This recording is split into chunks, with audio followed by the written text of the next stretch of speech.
નમસ્કાર વિદ્યાર્થી મિત્રો, ધોરણ 9 વિષય ગણિતના 9મા લેક્ચરની અંદર ફરી પાછું એક વખત આપનું હું સ્વાગત કરું છું. આજે આપણે ચેપ્ટર નંબર 2 બહુપદીઓ વિશે જે ચર્ચા કરવાની શરૂ કરેલી છે એમાં આપણે ભાગાકારની ક્રિયા વિશે અગાઉના લેક્ચરની અંદર ચર્ચા કરેલી છે. તો આ ભાગાકારની ક્રિયા વિશે આપણે સ્વાધ્યાય 2.3 ની અંદર એમના દાખલાઓ ગણવાના છે. તો આજના લેક્ચરને આપણે શરૂ કરીએ સ્વાધ્યાય 2.3. તો સ્વાધ્યાય 2.3 ની અંદર આપણને 3 પ્રશ્નો આપેલા છે. એમાં પહેલા પ્રશ્નની અંદર ઘણા બધા પ્રશ્નો છે. તો એમાંનો પહેલો પ્રશ્ન કે બહુપદી x નો ઘન પ્લસ 3x નો વર્ગ પ્લસ 3x પ્લસ 1 ના નીચેના ભાજક વડે ભાગાકાર કરો અને શેષ મેળવો. તો અહીંયા તમે જોશો તો તમને માત્ર શેષ મેળવવાની કીધી છે ભાગાકાર કરી. તો શેષ મેળવવાની કીધી છે તો આપણે અહીંયા ભાગાકારની ક્રિયા અને શેષ પ્રમેયની ક્રિયા બે પ્રકારની ક્રિયાઓ ભણીને આવ્યા. તો એમાં જો અહીંયા શેષ મેળવવાની કીધી હોય તો આપણે માત્ર શેષ પ્રમેયનો ઉપયોગ કરી અને દાખલા ગણી શકીએ છીએ. જો આપણને ભાગફળ અને શેષ માગે તો જ આપણે ભાગાકારની ક્રિયા કરવાની હોય છે. તો આપણે અહીંયા શેષ મેળવવી છે તો શેષ પ્રમેય મુજબ આપણે કામ કરીશું. તો પહેલી રકમ છે x પ્લસ 1, એને આપણે x નો ઘન પ્લસ 3x નો વર્ગ પ્લસ 3x પ્લસ 1 જે બહુપદી છે એના ભાગાકાર કરવાનો. એટલે અહીંયા આપણને જે આપેલું છે એ ભાજક છે x પ્લસ 1 અને આ જે આપેલું છે એ ભાગફળ છે. તો હવે ભાગાકારની ક્રિયા કરી અને આપણે શેષ મેળવવાની છે. તો બહુપદી x નો ઘન પ્લસ 3x નો વર્ગ પ્લસ 3x પ્લસ 1 ને x પ્લસ 1 વડે ભાગતા શેષ p ઓફ -1 મળે. શું મળે? p of -1. તો આ આખી ક્રિયા કઈ રીતે બનતી હોય છે?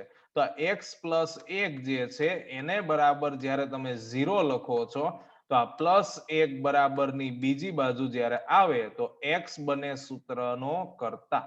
એટલે પ્લસ 1 છે એ કેવું થઈ જાય? -1. તો એ જ -1 મેં અહીંયા લખેલું છે. હવે આ -1 જે છે એ હું આ બહુપદીની અંદર મૂકીશ. તો p ઓફ -1 બરાબર x નો ઘન હતો તો -1 નો ઘન પ્લસ 3 x નો વર્ગ હતો તો -1 નો વર્ગ પ્લસ 3 x છે તો -1 અને પ્લસ 1. ટૂંકમાં અગાઉ જે આપણે ભણી ગયા કે x ની કિંમત બહુપદીમાં કેવી રીતે મૂકવી તો એ જ વસ્તુ અહીંયા છે. તો x ની કિંમત મને કેટલી મળી હતી? -1. એ મેં આમાં મૂકી દીધી.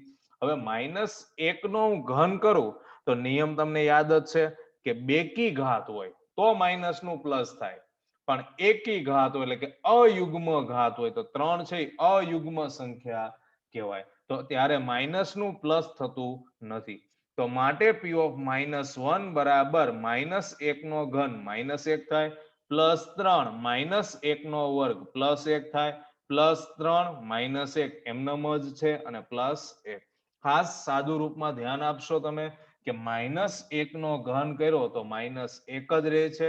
-1 નો વર્ગ કરશો તો પ્લસ 1 થઈ જાય અને આ તો -1 એમનેમ છે જ. માટે p ઓફ -1 બરાબર -1 પ્લસ 3 એકા 3 પ્લસ માઇનસ તો કે માઇનસ થાય 3 એકા 3 અને પ્લસ 1. હવે આનું તમે સાદું રૂપ આપો તો p ઓફ -1 તમને 0 મળે. કેવી રીતે? તો કે આ -1 પ્લસ 1 એટલે 0 થઈ ગયું. સેમ એવી જ રીતે પ્લસ 3 -3 એ શું થઈ જાય છે? 0. તો p ઓફ -1 આપણને કેટલું મળે છે? 0 મળે છે. કેટલું મળે છે? 0 મળે છે. તો આમ આપણે ભાગાકાર કરતા x પ્લસ 1 વડે ભાગતા શેષ આપણને શું મળે છે? 0 મળે છે. હવે સેમ એવું જ કામ આપણે અગાઉ બધા જ પ્રશ્નોની અંદર કરતું જવાનું છે. તો બીજો પ્રશ્ન આપણે જોઈએ. તો બીજા પ્રશ્નમાં આપણને x -1 ના છેદમાં 2 વડે ભાંગવાનું કીધું છે.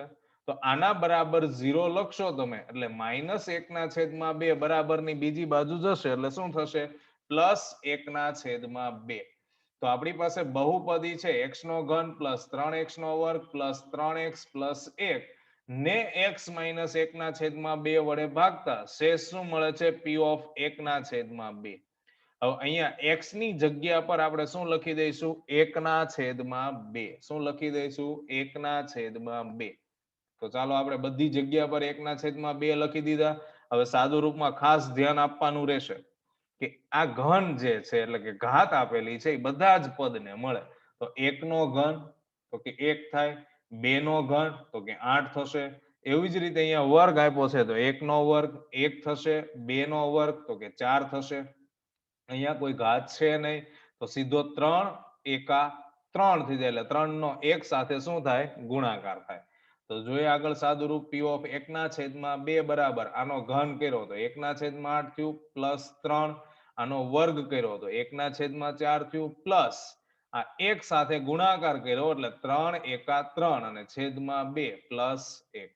હવે આગળ સાદું રૂપ જોઈએ તો માટે p ઓફ 1 ના છેદમાં 2 બરાબર 1 ના છેદમાં 8 પ્લસ 3 એકા 3 એટલે 3 ના છેદમાં 4 પ્લસ 3 ના છેદમાં 2 પ્લસ 1.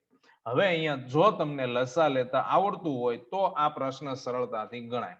તો આનો લસા કેટલો થશે તો કે 8 થશે. કેટલો થશે 8. અહીંયા 8 આપેલા છે. જો 4 ને હું 2 વડે ગુણું તો 8 થઈ જાય, 2 ને હું 4 વડે ગુણું તો 8 થઈ જાય. આના છેદમાં કોઈ નથી તો કેટલા હોય છે આપણે અગાઉ પણ જોયું કે કોઈ ન હોય છેદમાં તો 1 લખાય. તો 1 ને 8 વડે ગુણશો તો પણ 8 થશે. ટૂંકમાં આપણો લસા કેટલો મળશે બાળકો 8. તો અહીંયા તો મને 8 આપેલા છે પણ અહીંયા 4 છે. 4 ને કેટલા વડે ગુણવાનું 2 વડે તો 4 દુ 8 તો અંશમાં પણ 2 વડે ગુણવું પડે. એટલે ગણિતની અંદર એવું કહે છે કે જે ક્રિયા તમે એક બાજુ કરો છો એ જ ક્રિયા બીજી બાજુ થવી જોઈએ. એટલે કે છેદમાં તમે 2 વડે ગુણ્યું તો અંશમાં પણ તમારે 2 વડે ગુણવું જરૂરી છે. તો માટે p ઓફ 1 ના છેદમાં 2 પ્લસ બરાબર 1 પ્લસ 2 વડે ગુણ્યું તો 3 દુ 6 પછી 4 દુ 8 થાય તો ઉપર પણ 4 વડે એટલે 4 તેરી 12 પ્લસ 8 એકા 8. હવે આનું તમે ટોટલ કરશો એટલે 27 થશે છેદમાં 8. તો આ જે બહુપદી હતું એમનો x માઇનસ 1 ના છેદમાં 2 વડે ભાગાકાર કરતા શેષ શું મળશે બાળકો આપણને 27 ના છેદમાં 8 મળશે. શું મળશે 27 ના છેદમાં 8. તો એકદમ સિમ્પલ વસ્તુ છે. આગળ જે પ્રકારે તમે બહુપદીના મૂલ્ય ગોત્યા છે એ જ અહીંયા કરીએ છીએ. ખાલી નામ આપ્યું છે એમનું શેષ. શું આપ્યું છે શેષ. બાકી બહુપદીનું મૂલ્ય જ ગોતવાનું છે. એવી જ રીતે આપણે ત્રીજો પ્રશ્ન જોઈએ તો ત્રીજા બહુપદીમાં આપણને x વડે ભાંગવાનું કીધું છે. તો p ઓફ x જે છે આના બરાબર 0 લખશો એટલે x બરાબર શું મળશે 0. તો આ બહુપદીમાં x ના સ્થાન પર 0 મૂકવાનું. તો x જ્યાં જ્યાં હતો ત્યાં બધી આપણે શું લખી દીધું 0. 0 નો ઘન કરો વર્ગ કરો ગમે એ કરો 0 0 જ રહે છે. તો p ઓફ 0 બરાબર 0 પ્લસ 3 ગુણ્યા 0 પ્લસ 3 ગુણ્યા 0 એટલે 0 પ્લસ 1. તો આપણો ફાઇનલ આન્સર છે આપણને કેટલો મળશે 1. તો આ બહુપદીને x વડે ભાગતા શેષ કેટલી મળે છે 1. તો યાદ રાખવાનું કે આના બરાબર 0 મૂકી અને x ની કિંમત ગોતવાની. કોની કિંમત ગોતવાની છે x ની કિંમત. એવી જ રીતે આપણે ચોથો પ્રશ્ન જોઈએ x પ્લસ પાય. તો અહીંયા પણ આના બરાબર 0 લખશો એટલે x ની કિંમત કેટલી થઈ જાય પ્લસ પાય બરાબરની બીજી બાજુ જાય તો કેવું થાય માઇનસ પાય. તો બહુપદી x નો ઘન પ્લસ 3x નો વર્ગ પ્લસ 3x પ્લસ 1 ને x પ્લસ પાય વડે ભાગતા શેષ શું મળે છે p ઓફ માઇનસ પાય. એટલે પ્લસ પાય છે એ બરાબરની બીજી બાજુ જાય છે તો એ કેવું થાય છે માઇનસ થાય છે બાળકો. કેવું થાય છે માઇનસ. હવે આ માઇનસ પાય ની જે અહીંયા આપણને કિંમત મળી છે એટલે માઇનસ પાય એ બધી જગ્યા પર x ના સ્થાન પર મૂકી દેવાનું. ક્યાં મૂકી દેવાનું x ના સ્થાન પર. શું મૂકવાનું માઇનસ પાય. એટલે ગમે એવી કિંમત આપે ગમે એવી રકમ આપે જે નિયમ છે એને વળગી રહેવાનું. તો p ઓફ માઇનસ પાય તો જો બધી જગ્યા પર મેં માઇનસ પાય લખી દીધો. હવે માઇનસ પાય નો ઘન કરો તો માઇનસ નું ચિહ્ન છે તો માઇનસ રહેશે પણ પાય નો ઘન થઈ જશે. એવી જ રીતે માઇનસ પાય નો વર્ગ કરો તો માઇનસ નું પ્લસ થઈ જશે પણ રહેશે પાય નો વર્ગ. એવી જ રીતે પ્લસ માઇનસ શું થશે માઇનસ 3 પાય.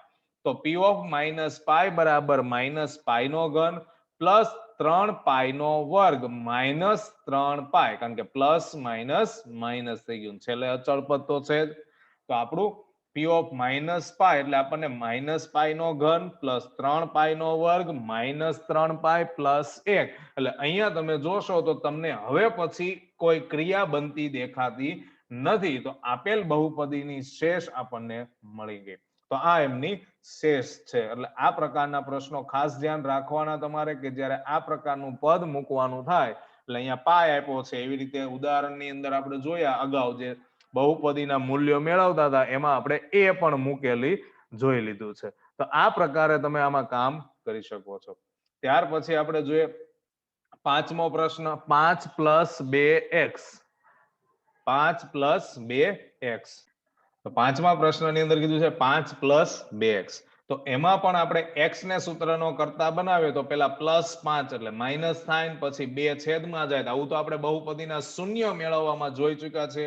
તો અહીંયા આપણી પાસે બહુપદી x3 + 3x² + 3x + 1 ને 5 + 2x વડે ભાગતા શેષ આપણને શું મળે છે? p of -5/2. એટલે -5/2 છે આ બહુપદીમાં બધી જ જગ્યા પર મૂકી દેવાની. તો આપણે મૂકી જોઈએ. તો x ના સ્થાન પર મેં -5/2 બધી જગ્યા પર ગોઠવી દીધું. હવે એમનો હું ઘન કરીશ તો ચિહ્ન બાબતે તો હવે તમે 100% શ્યોર હશો જ કે માઇનસ નું ચિહ્ન હોય ને અયુગ્મ ઘાત હોય તો માઇનસ નું માઇનસ જ રહેશે, પ્લસ થતું નથી. તો 5 નો ઘન કરશો તો 125 થાય, 2 નો ઘન 8 થશે, +3. હવે -5 નો પાછો વર્ગ કરો તો માઇનસ નું પ્લસ થઈ જાય. એટલે 5 નો વર્ગ 25, 2 નો વર્ગ 4, પ્લસ ઓર માઇનસ માઇનસ 3 × 5 = 15 છેદમાં 2 +1. હવે અહીંયા આપણે આગળ સાદુરૂપ લઈએ તો પેલા તો આ કૌંસને હટાવવો પડે એટલે 25 × 3 કરવા પડશે એટલે 75 થશે છેદમાં 4 છે. બાકી બધા પદ એમનેમ જ આપણે રાખેલા છે. ફરી પાછો આપણે લસા લેવો પડે એવું છે. તો હવે તો તમને ખબર પડી જાય આગળ પણ આ જ પદ હતા તો લસા શું આવે? તો આમનો લસા આપણને 8 મળે એટલે 4 ને 2 વડે, 2 ને 4 વડે, 1 ને 8 વડે ગુણવાનું થશે. તો p of -5/2 બરાબર -125 એમનેમ છે. 4 ને 2 વડે ગુણ્યું તો 75 ને 2 વડે ગુણો એટલે 150, 2 ને 4 વડે એટલે 15 ને પણ 4 વડે તો 60, 1 ને 8 વડે. હવે આનું તમે સંપૂર્ણ માઇનસ પ્લસમાં સાદુરૂપ આપશો, સરવાળા બાદબાકી કરશો એટલે p of -5/2 તમને મળશે -27/8. તો આપણને શેષ મળી ગઈ -27/8. તો જ્યારે જ્યારે આપણને માત્ર શેષ માંગેલી હોય છે ત્યારે શેષ પ્રમેયનો ઉપયોગ આ જ રીતે કરવાનો. એટલે બહુપદીનું મૂલ્ય ગોતો કે શેષ ગોતો બંને સમાન જ છે. બહુપદીનું મૂલ્ય ગોતતા શીખા છો કે શેષ ગોતતા શીખો છો, બંને એક સમાન રીતે કામ કરે છે. હવે ત્યાર પછી આપણે આગળ વધીએ. પ્રશ્ન નંબર 2. તો 1 ના 5 પ્રશ્નો આપણે પૂરા કરી દીધા છે. પ્રશ્ન નંબર 2 ની અંદર જોઈએ તો x નો ઘન -ax² + 6x - a ને x - a વડે ભાગતા મળતી શેષ ગોતો. તો અહીંયા પણ એ જ ક્રિયા કરવાની છે, શેષ ગોતવાની છે. તો શેષ પ્રમેય મુજબ જોઈએ તો x - a એને બરાબર 0 લખો એટલે a થઈ જાય x ની કિંમત. એ આમાં x ના સ્થાન પર મૂકી દેવાની છે. સિમ્પલ વસ્તુ છે કે તમને જે x - a આપેલું છે એના બરાબર તમે 0 લખો છો તો -a બરાબરની બીજી બાજુ જાય એટલે +a. તો x ની કિંમત કેટલી થઈ ગઈ છે? a. તો બધી જગ્યા પર મેં a લખી દીધું છે. a નો ઘન તો કે a જ થાય, -a a નો વર્ગ +6a - a. હવે અહીંયા a નો ઘન છે -a × a નો વર્ગ. સાંભળજો ફરીથી, a × a નો વર્ગ એટલે કેટલું થાય? a નો ઘન થશે. આ શું થઈ જશે? a નો ઘન. અને 6a - a એટલે 5a, કારણ કે સરવાળા બાદબાકી હંમેશા સજાતીય પદો વચ્ચે જ થતી હોય છે. તો એવી જ રીતે અહીંયાથી પણ a નો ઘન - a નો ઘન એટલે એ શું થઈ ગયું? 0. શું થઈ જાય? 0. તો માટે p of a બરાબર 5a. તો આપેલ બહુપદીની આપણને શેષ મળી ગઈ 5a. તો આ પણ એકદમ સિમ્પલ વસ્તુ થઈ ગઈ છે. જે પણ છે એ બહુપદીના મૂલ્ય જેવું જ કામ કરવાનું છે. હવે ત્રીજા પ્રશ્ન તરફ આગળ વધીએ. તો પ્રશ્ન નંબર 3 ની અંદર આપણને બહુપદી 7 + 3x a 3x ના ઘન + 7x નો અવયવ છે કે નહીં ચકાસો. તો અવયવ છે કે નહીં ચકાસવું તો એ કોની સાથે કમ્પેરિઝન કરશો તમે?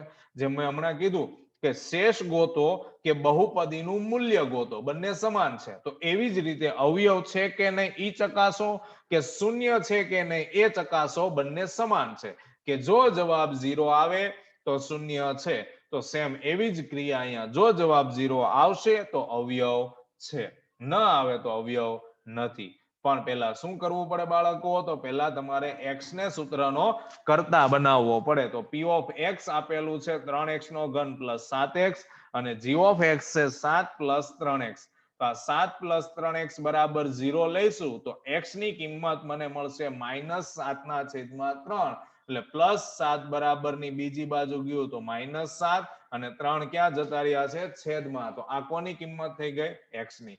હવે આ કિંમત જ્યારે હું p of x માં મૂકીશ અને જો જવાબ મને 0 મળે છે તો એ મારી બહુપદીનું શૂન્ય છે, એટલે કે એમનો અવયવ છે, અને નથી મળતું તો અવયવ નથી. તો p of x જે હતો એમાં x ના સ્થાન પર મેં -7/3 મૂક્યું તો 3x નો ઘન એટલે -7/3 નો ઘન પ્લસ 7 ગુણ્યા -7/3. હવે આનો આપણે ઘન કરીએ તો માઇનસ વાળું ચિહ્ન તો હવે તમને ખબર જ છે પ્લસ થવાનું નથી. ઘન કરશો અયુગ્મ ઘાત છે.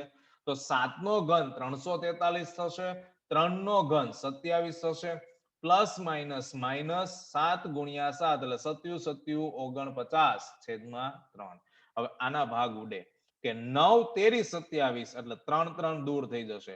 કે અહીંયા તમે જોવો છો કે તમારી પાસે આ 27 છે તો 27 ને મારે દૂર કરવા છે તો 27 ના ભાગ કયા પડે? તો કે 9 ગુણ્યા 3 કરો એટલે 27. તો એમાંય પણ કોણ કોણ નીકળી જાય? 3 3. એટલે કોણ વધશે? 9. તો આગળ શું વધશે મારી પાસે? કે p of -7/3 બરાબર -343/9. કેવી રીતે આવ્યા? તમને ખ્યાલ આવ્યો કે 27 હતા એના 9 તેરી 27 કર્યા, 3 3 ગયા એટલે 9 વધ્યા. -49/3. ફરી પાછો લસા લેવો પડે તો આની પાસે 3 છે ને અહીંયા 9 છે. તો 3 ને 3 વડે ગુણો તો 9 થઈ જાય. 3 તેરીને 9.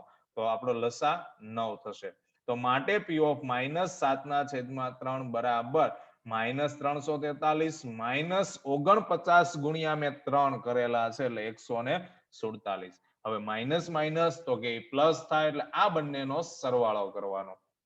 તો 490/9. માઇનસ નું ચિહ્ન તો રહેશે જ. જવાબ 0 આવતો નથી એટલે એનો અર્થ થશે કે આ એમનો અવયવ નથી. જો જવાબ 0 હોત તો અવયવ હોત. એટલે આપણને ભાગતા શેષ શૂન્ય મળતી નથી. માટે આપેલ બહુપદીનો અવયવ નથી. એટલે તમે અહીંયા જોઈ શકો છો કે સેમ એ જ ક્રિયા બની.